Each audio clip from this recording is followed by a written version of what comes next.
The Man Who Came from the Past, a real case of a time traveler according to claims. Time is one of the greatest mysteries, and man has always had a great interest in the subject, to the point that it became a priority for modern science. In fact, in the last century, it has had a great influence that we find in novels, films, and television series. From the perspective of science fiction, we can appreciate how time travel theories are used on a more or less familiar recurring basis with the use of some kind of a time machine. However, although it's not possible to decipher this mysterious element that can make someone or an object travel through time, there have been many stories of people who have claimed to have traveled from the present to the past or to the future, in most cases always by accident. But this story that follows is one of the most incredible in relation to time travel and will surely impress you.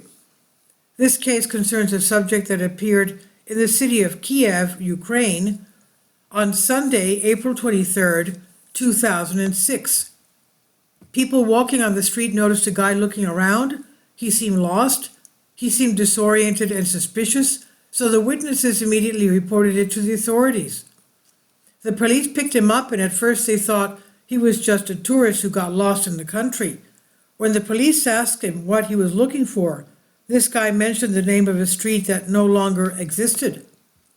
Then the police officer, surprised, immediately asked for a personal identification. At that moment, they could never have imagined what would follow, as the facts showed that the man came from the Soviet Union era in the 1950s, and his name was Sergei Ponomarenko. This could not be happening, the police officers thought, and chuckled among themselves and believed that the guy was crazy, so they decided to move him to a clinical center to be seen by a psychiatrist. While the man was in the clinic, witnesses there noticed that the guy was very nervous and kept repeating, "I'm confused, I need help." At one point, Sergei asked the doctor what day it was, and when he replied that it was Sunday, April 23rd, 2006, Sergei claimed that he had the impression that it would be Wednesday, April 23rd, 1958.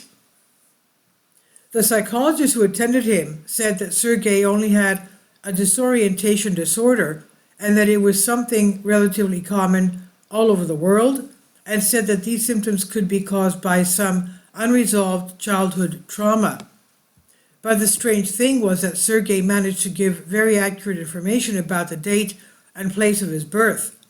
Moreover, Sergei said that on the last day he remembered he was walking around the city when he suddenly managed to see a strange flying object shaped like a bell, and most incredible, Sergei had managed to photograph the UFO with his old camera. The doctors were shocked by what they heard and immediately rushed to a photography expert to confirm the fact from the camera he had on him.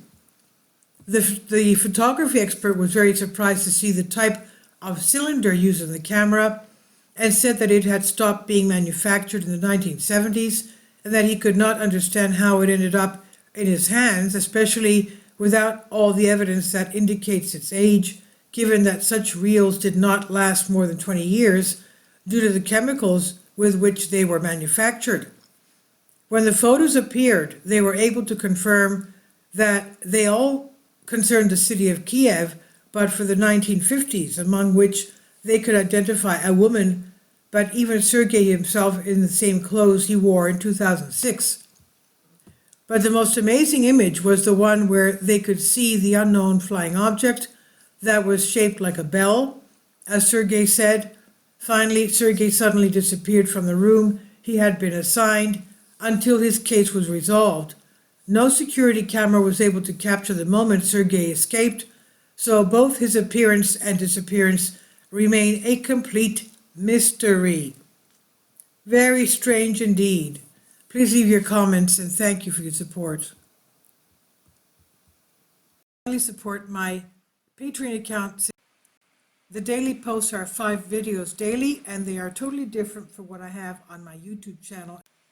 Thank you so much for your support and that you find all my content so interesting. You'll find the Patreon account details in the description box below.